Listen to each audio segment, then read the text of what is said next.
Just recapping our last discussion, and that's been almost, well, today makes 3 weeks. So for me to remember back that far is a strain just in and of itself. But we were looking at the first part of Revelation chapter 13. We'd been talking about a description of personal Antichrist before that. And we got into a little more discussion about the 7 heads and 10 horns, Revelation chapter 13 and chapter 17. And if you have to harmonize these two together to get a good picture of what's being talked about. We're getting part of the information in chapter 13, a little fuller information in chapter 17. But Antichrist is the 8th head, if you will, the 8th king. The beast had 7 heads. We've talked about the history of that. Egypt, Assyria, Babylon, and then Medo-Persia, Greece. Rome is the 6th, which in Revelation chapter 17 says 5 have fallen, 1 is. That 1 is Rome. 1 is yet to come. He is the 7th. And then out of that will come a leader who will be the 8th king, Revelation 17 tells us.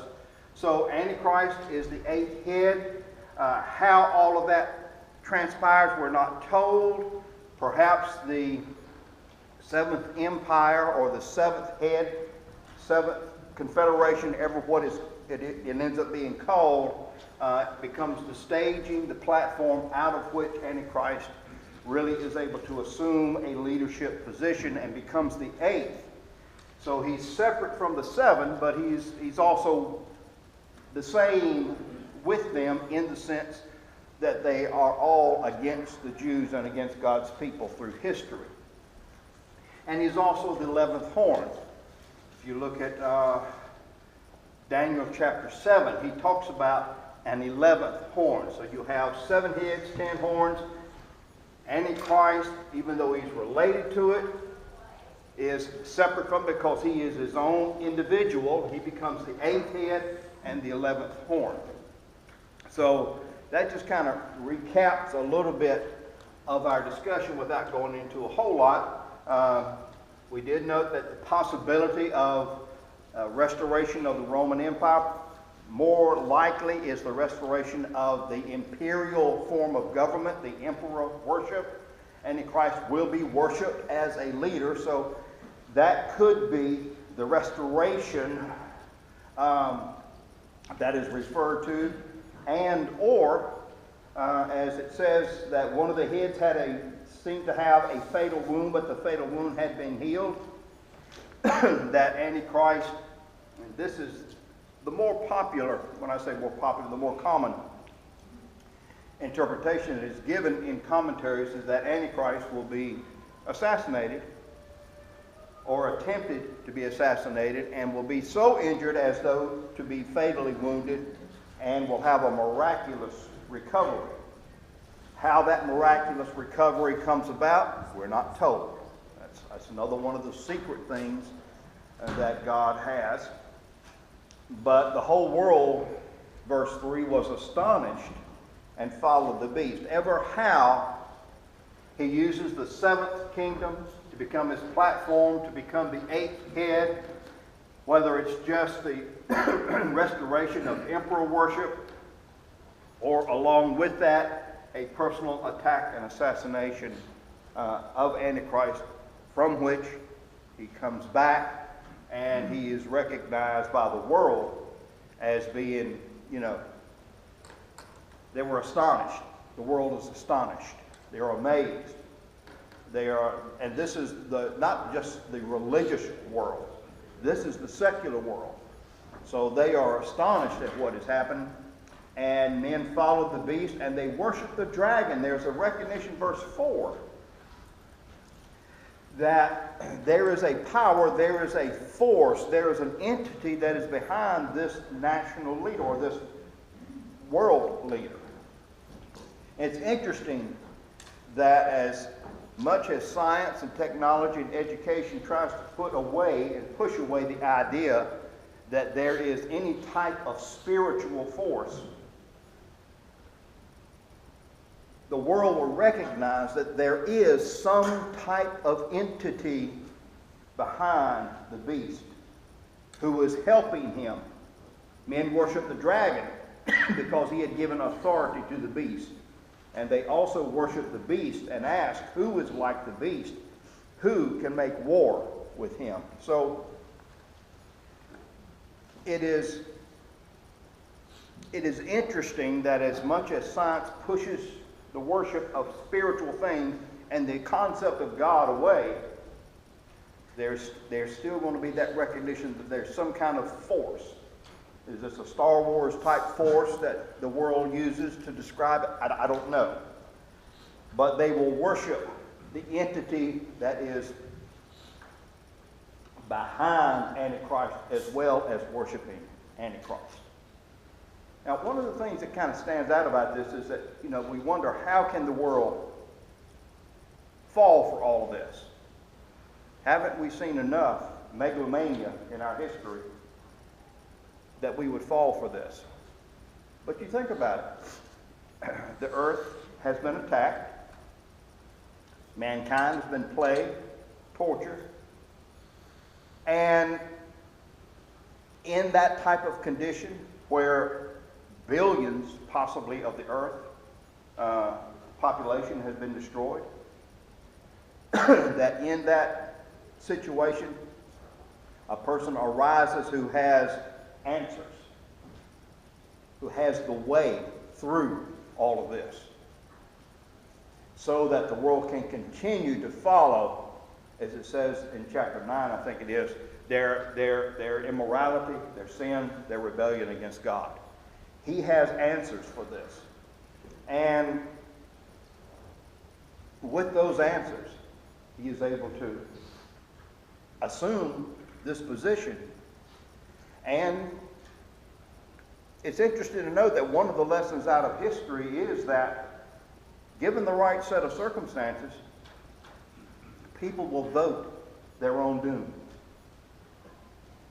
I read several books while I was on the cruise, and one of them I reread was a history of the 1848 revolutions in Europe. Now that's really a book you want to read while you're on vacation. You know what I'm saying? But that's the kind of books I read.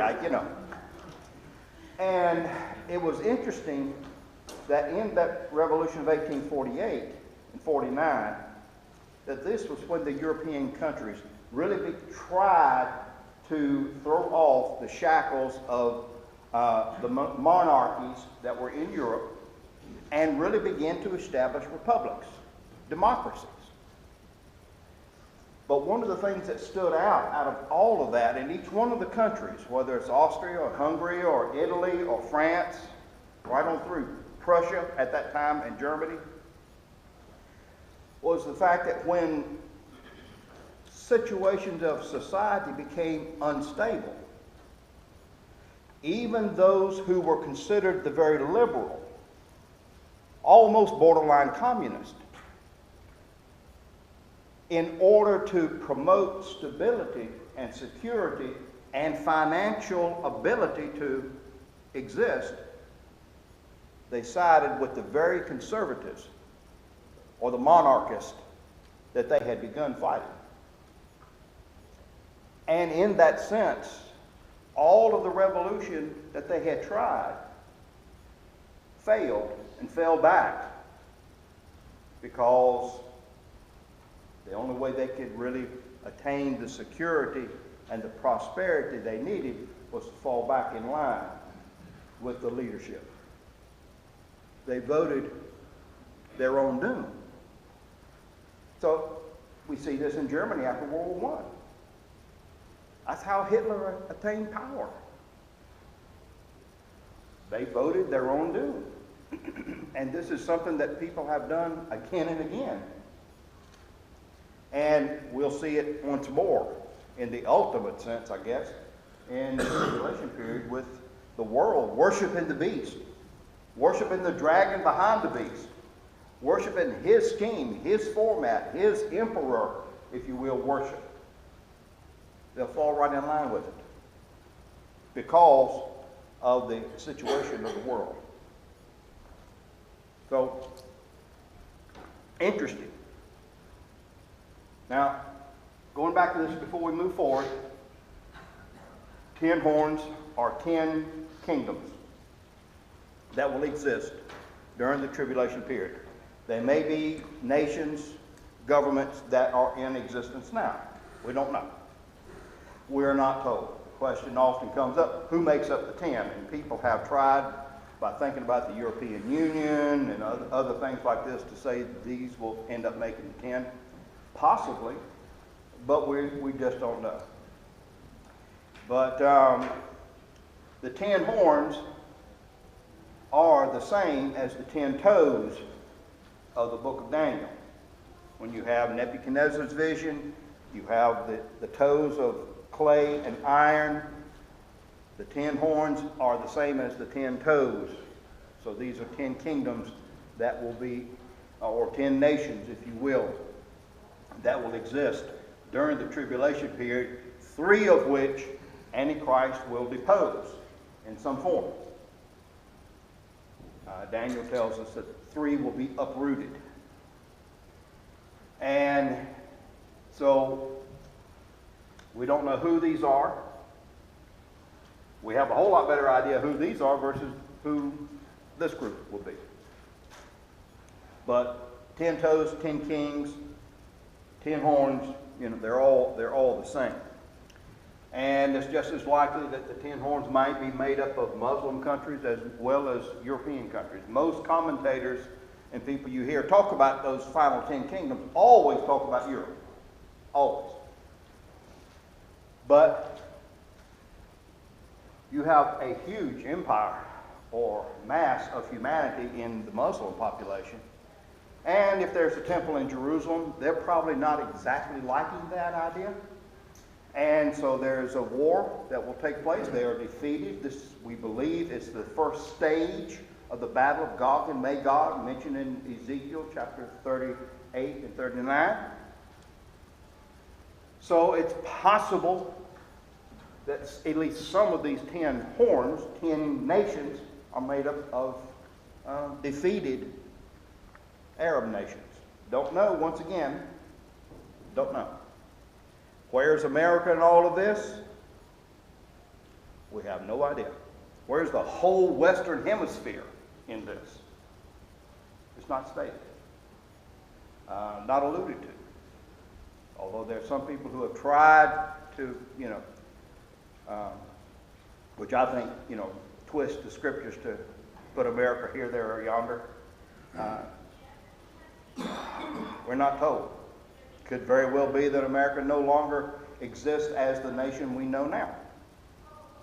Don't know. We just don't know. And that's another one of the things that God has up his sleeve, so to speak, things that will occur in the future. Questions, comments?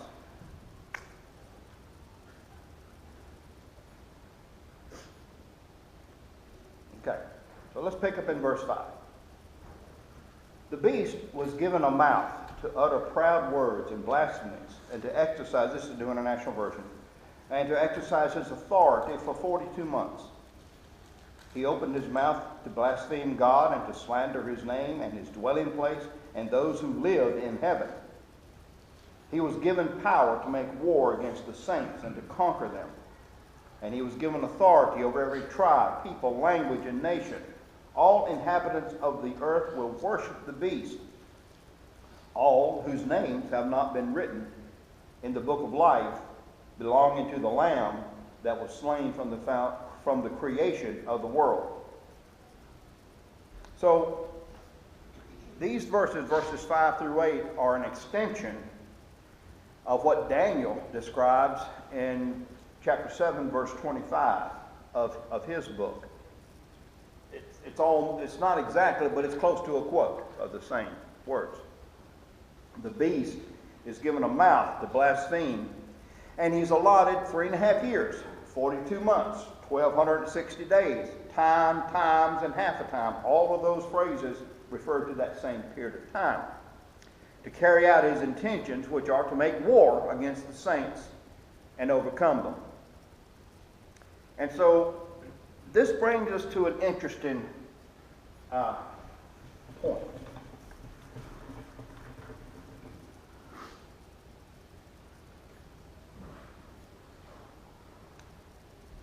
We have a blending in this of the authority of God as well as the usurpation by Satan.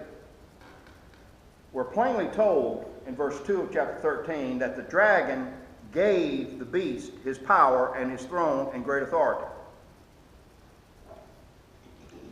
But we're told that he only has 42 months. So, who's determining the time frame here? God.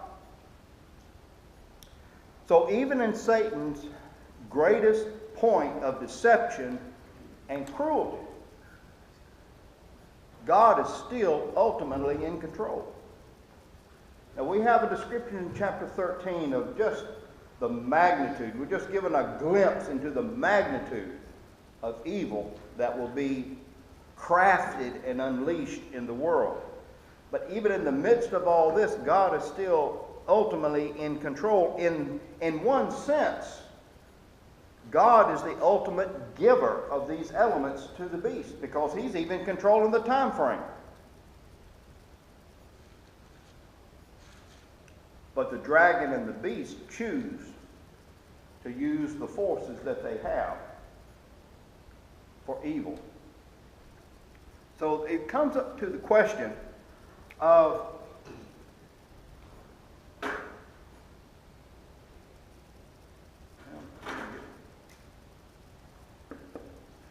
that didn't work. That the beast was given in those 3 times in the 3 verses, that the dragon has given that to the beast. Yeah. Dragon has given that to the beast. And God has allowed that to be given. Because he's only going to be allowed 42 months. And the Lord's going to do something about that. So the question that can come up with this is that how can God allow his people to suffer what they're going to suffer in the tribulation period? I mean, think about it for a moment. We're told in chapter 12, verse 14,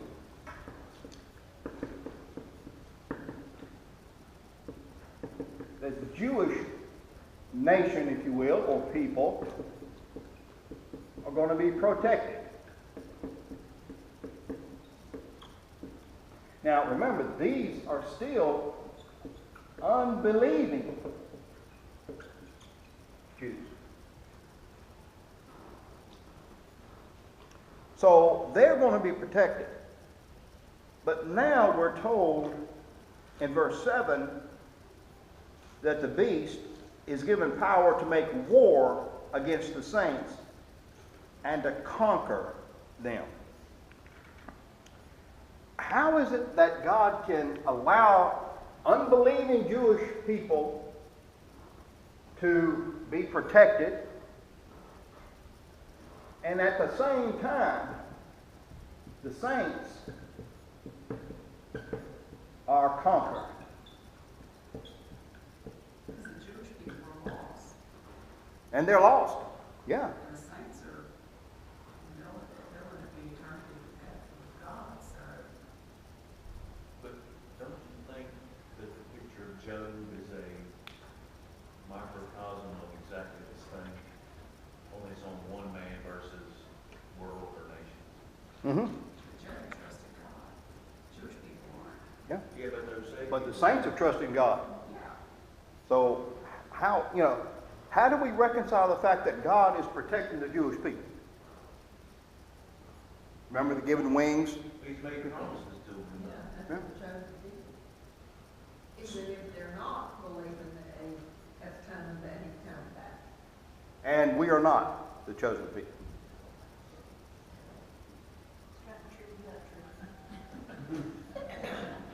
He's made covenants with the Jewish people. Yeah. And he hasn't made any covenant with Christians. Well, he has through his son Messiah. Yeah. But he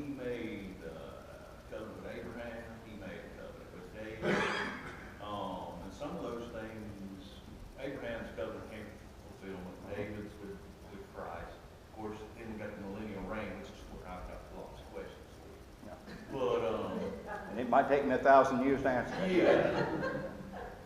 But the Jewish people, you know, temple in Jerusalem, the holy city of Jerusalem, God's people, Jesus is going to reign forever over his people. So we're Gentiles. We're saved Gentiles. Yeah. So there's a difference. I don't know what I should say difference, but the Jewish people came, they were God's chosen people to reveal himself to the lost world, which is for the Gentiles. So Yeah. so And what I'm that- trying to say, Yeah, so, and that is the issue. How is it that unbelieving enemies of the gospel, Paul tells us this in Romans chapter 9 or chapter 10, verse 24, 25, that the Jews, as far as the gospel is concerned, are our enemies. And at the same time, they are the chosen people of God. I think it is here. Okay? Okay. So he used the Jews to reveal himself to the Gentiles. Now it's coming to a point where he's going to use the Gentiles to reveal himself to the Yes, Jews. Isaiah says, I will make you jealous Correct. by people that are, of a different tongue. Pentecostals try to make that tongue speaking, but that's not what he's talking about there. I don't think it's that, and I don't think it's unusual that God would protect the Jewish people and allow the saints to be killed. I mean, he's God. Yeah. He can choose to do whatever he wants to. Choose to do whatever he wants to. And, you know, if he doesn't reveal everything to us, then who are we questioning about it? So, you're okay with sinners being protected. Well, and then who are we to sit in God's seat and decide who he's going to put his hand over and who's not? Okay. Now, I'm just making sure that's where you are, because it oftentimes is a dilemma. How is it that the world seems to float on clouds through this life? Because this is not their home. I mean, this is their home. It's not ours. Not ours.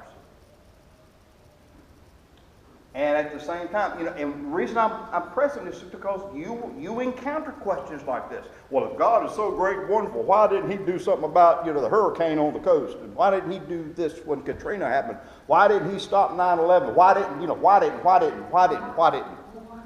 his son hang on and suffer? I mean, Yeah, I mean, but this is what we have to think about, because this is how the world looks at it. If your God is so great, why is it that he allows his very people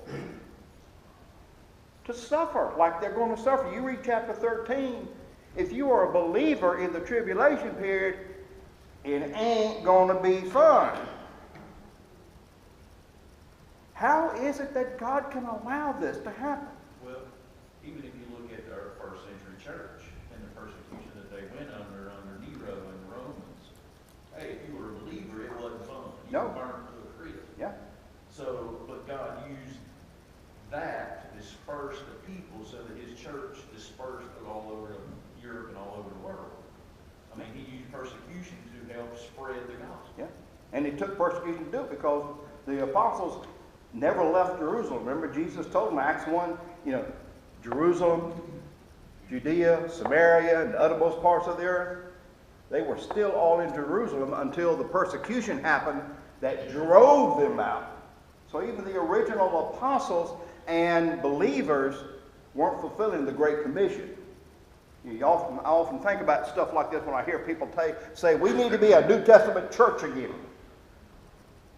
1 Corinthians was a New Testament church. I mean, really? You want to, come on. I'm for the correct answer. I wouldn't want to fight today, but I'll go ahead and tell you, we're already going. If it happens. So we're gonna let you keep on with your Yeah. game. We're gonna see. Hey, let's see. See there? Yeah. Let's stick around for that. the thing Yeah. about it, though, it's suffering. It's always the suffering that causes the spread of the gospel. Look at China now. There's more Christians there than anywhere else. And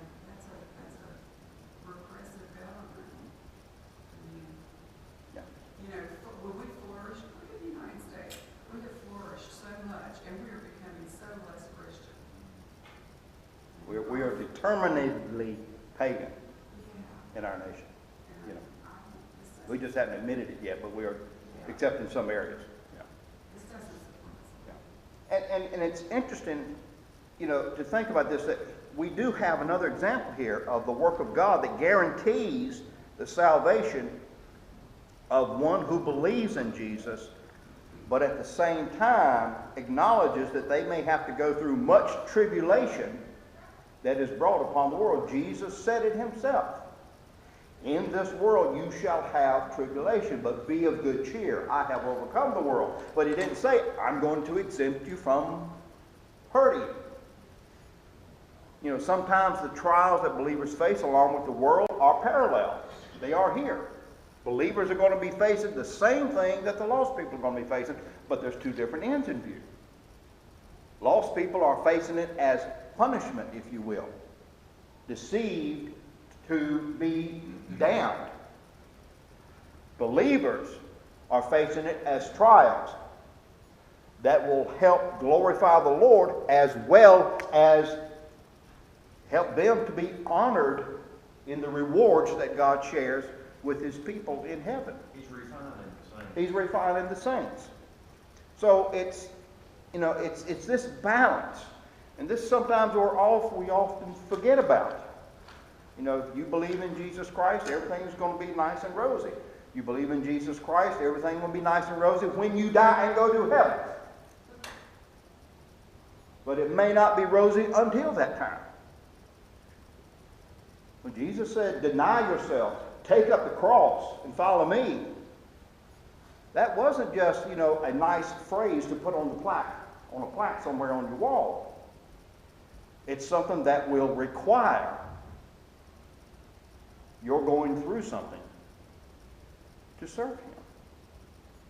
And it's not that he doesn't care about us. No, he cares just as much about us as he does these folks. But once again, his plans, his will. We are secured. All of these folks are not secured yet. We are secured. Was that just part of his grace? For Yeah. those who don't know? Yeah. It's part of that mercy and grace that Peter talks about. You know, the long suffering of the Lord, who will have everybody to be saved if possible, but at the same time knowing that they won't. But he's still going to give them the opportunity. Paul tells us in 2 Corinthians chapter 4, and by the way, I've started doing some reading, preparing to go into, that's where we'll go next when we finish Revelation. We'll go into 2 Corinthians. We did 1 Corinthians, finished that up months ago. We're going to go into 2 Corinthians, which will be an interesting study also. But Paul tells us in 2 Corinthians chapter 4, verse 8, 14, and 17, we are hard pressed on every side, but not crushed. We are perplexed, but not in despair. Persecuted, but not abandoned. Struck down, but not destroyed. We know that the one who raised the Lord Jesus from the dead will also raise us with Jesus and present us with you in his presence. Our light and momentary troubles. Read Revelation 13. Our light and momentary troubles. Well, do mercy, I hope it don't get heavy, you know. But in looking at it from that standpoint, we are saints only because we have been bought, we have been set apart, and we have been sealed by grace. That's why we're called saints. Otherwise, we'd be called lost like everybody else. But we are this because we have all of this, which has an inheritance. That's inheritance that waits for us in glory. Although we may have to suffer some now. Our light and momentary troubles are achieving for us an eternal weight or an eternal glory that far outweighs them all. So there's another interesting phrase that's used in this passage.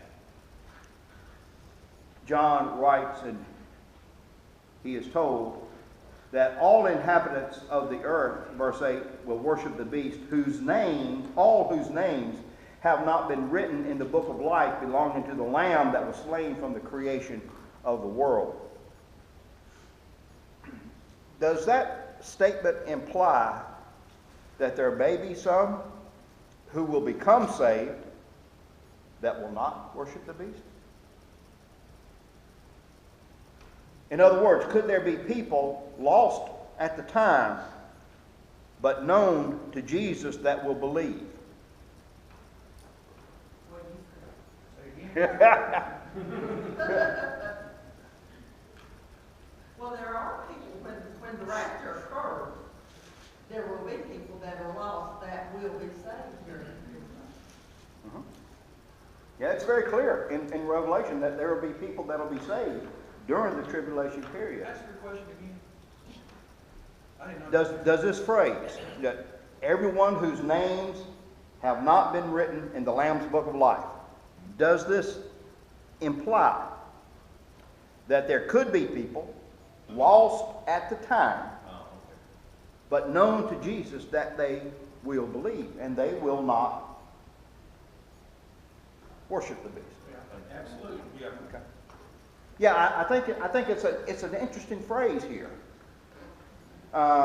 because it Not just just ones that's not raptured out. Flip it yeah. Flip it around. Yeah, not yet, you know. They're Do you lost think- at the time Do of you rapture. think there'll be those whose names written in the book of the Lamb that will worship the beast? No. I'd say flip it around, look the other side.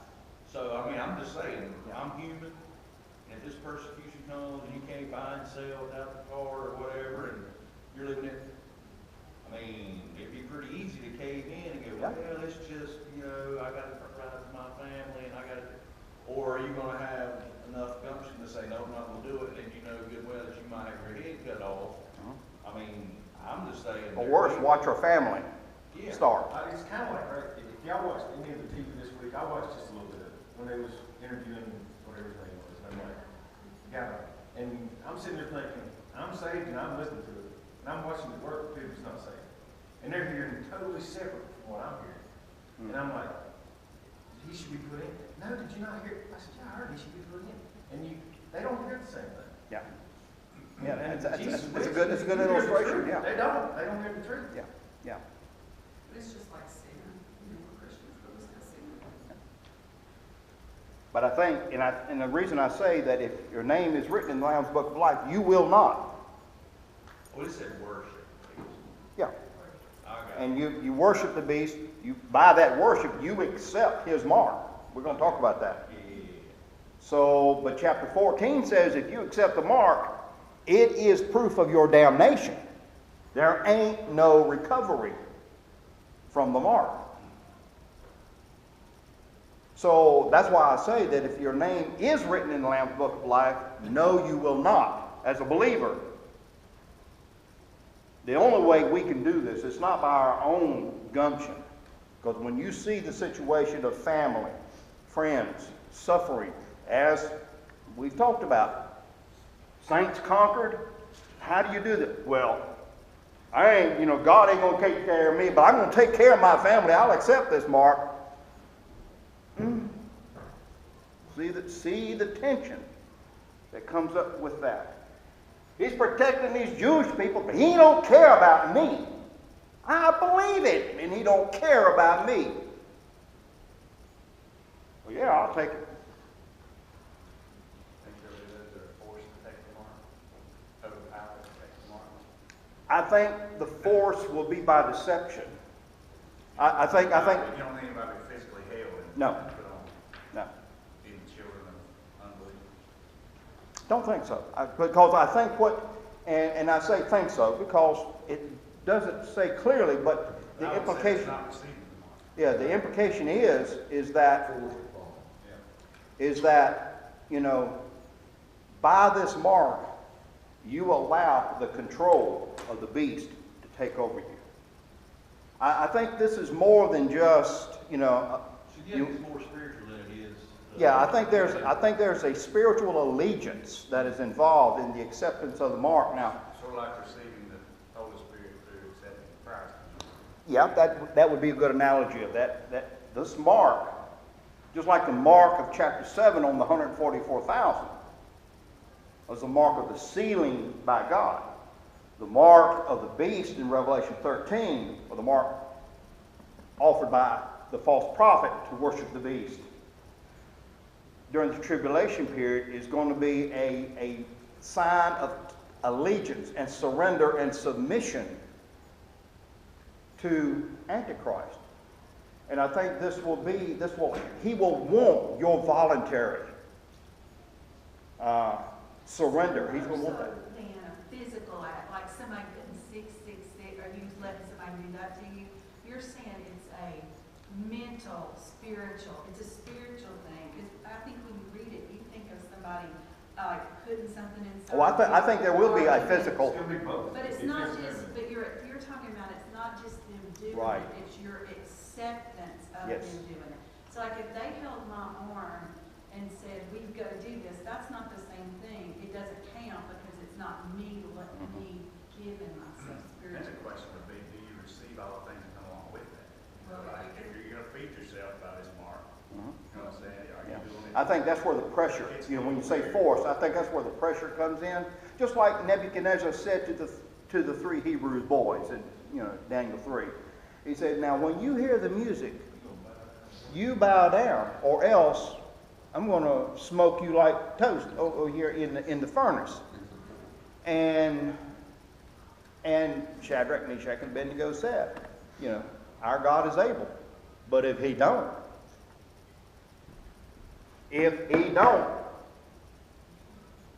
we still ain't going to bow down, and he will deliver us from you if we do die. So basically what they were saying to him. You go all over the place with that. Then. Oh, yeah. That's, I mean, just as far as using the mark to help believers. Like say somebody's starving, you say, well, I'm going to go get this food and take the people. If you're led by the Spirit to do that, is that in the, you know what I'm saying? It's all over the place. But if you receive the mark, Not receive it if you're forced upon, like you were saying. That yeah, now if you're forced, but I don't think there's going to be, the force will be the deception and the consequences of not accepting it. I don't think anybody's going to grab and hold you down and then put the mark and say, okay, now you're his. No, you're going to voluntarily do it, yes. Okay, now we have Apple Pass, and it's gonna, they already now will have a chip that you can put in your hand or your finger, and you swipe it, and that's all your identification information, that's how you purchase goods. To me, that's the way I see it. It's like. Something very similar. We're being educated now Yes, and if for you that. don't have that, if you refuse to have that, then you cannot purchase goods, you cannot buy things, you don't. And I think part of this, and this goes back to that acceptance of it, is that let's just use that, as case in point. You accept that chip. There's going to be some type of linkage of that chip to the brain. So that by accepting that, you are surrendering the power of your mind to the control that is going to be involved in that chip. We already have people talking about being able to read your mind. The algorithms, they're doing all this algorithm stuff to where they can pretty well tell what's going on in your head by which area of your brain lights up. So, without you saying anything, I hadn't seen the movie, but it sounds like, what is that, the Minority Report, where, people are killed because of what the government knows you will do, whatever. I don't know. But that chip could be, using it as I don't say that chip is what it is, but something along that line that will be linked to your brain to provide control of your thoughts. I am surrendering my will. I am surrendering my brain. I am surrendering who I am by the acceptance of this mark. That's why chapter 14 says, there ain't no hope. Yeah, I mean, I'm seeing it more as the condition of your heart. You know, where your heart is the spiritual, that's where, you know, the warfare. If you're forced to take this mark, that's not your heart's, you know, your heart's. I see the choice between Jesus Christ and the world as coming from the heart. You know, and that's, the heart's changed. And yes, the mind has to, you know, you can know everything here, but until it gets from here to here, Right. it's just knowledge. Right. Satan Right. has knowledge, but it's not from the heart. And I think that's where Christians, you know, it's from the heart comes, you know, the choices and everything. So it's a good discussion, and it makes you really think about things, because you really see things happening in our world that are setting stage for what's taking place. I mean, even in our own country, there's people out there who are wanting this socialist government to give you government health care, free college education, the government's going to control this, and there's thousands and thousands and thousands believe that's the answer. And they're voluntary, and it's like, do you not look at history? Have you not seen what happens when you give the government this kind of control, but yet that's what they're looking for, that's what they're wanting, but that's a whole other subject.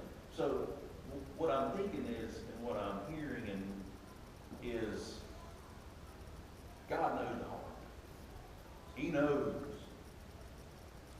where your heart is, whether you accept Him, Jesus as your Savior, whether you reject Him, and whether you're following this Antichrist or this dragon or, you know, whatever the beast comes to be. And people can force you physically to do things against your will, obviously. Yeah. But if it's still the heart, where your heart's decision and choice is, I believe is the difference between Yeah. the saint and the one. That's why I say I don't think that the mark is something that, you know, you're going to wake up one morning and say, oh, what happened to me last night? Where did this come from? You know, it ain't going to be like a tattoo after being drunk all night. You know, it's not going to be that type of scenario. You are going, and it could be something as majestic. If you look at some of the early films of Hitler's rise to power, where he had his SS troops in particular just en masse, and they were voluntarily swearing allegiance not to Germany, not to the parliament, but to Hitler himself. You look at the majesty, the power, the pomp of that. And if you don't have the presence of the Holy Spirit that says, no, this is, That then kind of gets back to the whole pre-trib and all that to me, is that it just doesn't make sense, because if you're born again believer, and you're still here when the tribulation's going on, and the mark's not going to change who you are in Christ. no, and you're not going to take the mark. That's what I'm saying. Yeah. But those who are left behind, it's always If they are in it, it's always yes. made sense to me. The ones left behind are those who are non-believers, who never really received the Spirit, and that they would receive it at some point, that they would believe at some point, but at that point it would be through they would have to basically die for their faith. Mhm. Okay, I might be confused, I'm sorry. Well, if I can't confuse you, you can't be, you know, So you're saying the saints who are living at that time will not take the mark? true. So in reality, I'm thinking a mother who's watching their child be hungry or die from hunger, or can't get medical services, or. So you're saying not a single one of those Christians living at that time are going to give in? See, that to me No. is just That's where it gets kind of mind-boggling. from God. There'll be an underground, there's always one. Yeah, and I think there will be an underground. And that's why in asking the question, are there some, and this is why the phrase is there, all whose names have not been written. Are there some who will refuse the mark? They're still lost, but they, you know, for whatever reason, they're not going to go this route, and that will become an underground black market, whatever you want to call that. that will, generate and may become a part of how the Jews as well as believers, live. Just like there were Germans who protected the Jews during the Holocaust. There may very well be sinners who will protect the believers because, for whatever reason. And that eventually they'll either be saved or they will eventually take the mark and turn you over, But I think because of what the Lord says in chapter 14, that if anyone worships the beast and his image and receives his mark on the forehead or on his hand, he too will drink of the wine of God's fury. I mean, it's easy for us to live Christian lives now, in the sense that, we fail and it's okay, and da-da-da, and we'll get, But there are some places and some times where to maintain your Christianity is going to really hurt. And it's going to be a great weeding, if you will, of those who profess but don't possess. We can't make that judgment ourselves. Satan is going to make sure he weeds out all of the terrorist believing groups. You're going to take his mark, and it's going to involve your surrender of your mind and your will to me. And that's going to be a weeding point of how much do you really believe? Is it faith? Or is it mom and dad's religion? This is what I've always done, so this is how I feel about it. No, do you believe? Do you believe? Are you willing to risk your life on that belief? Are you going to stake it on the fact that the tomb is empty? That's what it's going to boil down to. Why do you believe what you believe? The tomb is empty. He arose. Well, what about all the signs? What about all the signs? The tomb is empty. He arose. And there's nobody buried. There's nobody buried anywhere. The world says it is. That's how they try to explain it all away. We believe the tomb is empty. And that's going to be the bottom line. Do you believe Jesus is the Christ that he said he was? Or do you not? It becomes very simple. But a whole lot is in how you answer the question. And I've got to let you go, or else they're going to... This country would like it, because we are not being conditioned in any way. It's just like working out or anything else. In this country, we're not being conditioned from any type of sacrifice, prostitution, or being a Christian at this point. You know what I'm saying? So, like, when you're talking about going to get burned up, it's going to get burned up. When you get pressed, you're going to get pressed. And in this country, we're fat and happy. We're not watching helicopters or military flying around us. We don't have these conflicts within our own country. We don't see our own families being tortured and burned. You know what I'm saying? Yeah. So in this country, we are lightweight. And everything we're seeing on TV, that's nothing. That's just all us getting emotional because we want our country to be secure, because we want a constitutional lawyer, right? If they're conservative. But again, in the end, we are lightweight. The words of Jesus, and I'll let you go after this, the words of Jesus where he said that I am not come to bring peace. I'm come to bring a sword. I will turn the parents against the children and the children against the parents. Revelation 13 is going to be a time when that's going to happen. You talk about your babies. But what about your children who accept the mark and then put pressure on you? Why don't you? Mom, Dad, why don't you? What's wrong with you? I mean, That's happening now. it's happening now. It is. Brainwashed when they get to college, so. Yeah. The only thing that we have to watch, that I've really paid attention to lately, is Well, and I do agree, in a strange way, it is almost easier for a Christian to live in the situation you're talking about.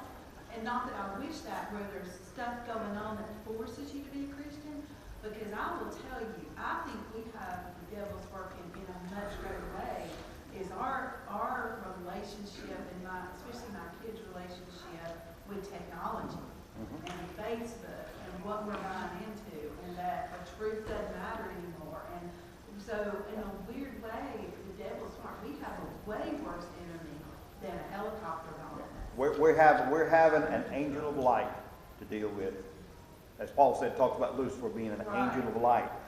And that's a lot harder to differentiate from the angel of light when you have a Lucifer that is coming across as, okay, well, look at all this wonderful, great technology and all this, it is the temptation with that. And part of the thing, and I said I don't have to let you go, but part of the thing is that in the tribulation period, not only will you have the deception of Satan that he's putting out, but Paul says in 2 Thessalonians chapter 2, verse 11, that God is sending a powerful delusion so that they will believe the lie and be damned. It will be sent from God. So a person who goes against all that is happening is going to have to be someone whose name is written in the Lamb's Book of Life. And the Holy Spirit is helping you. Okay, I'm going to have to let you go or they're going to cut my salary.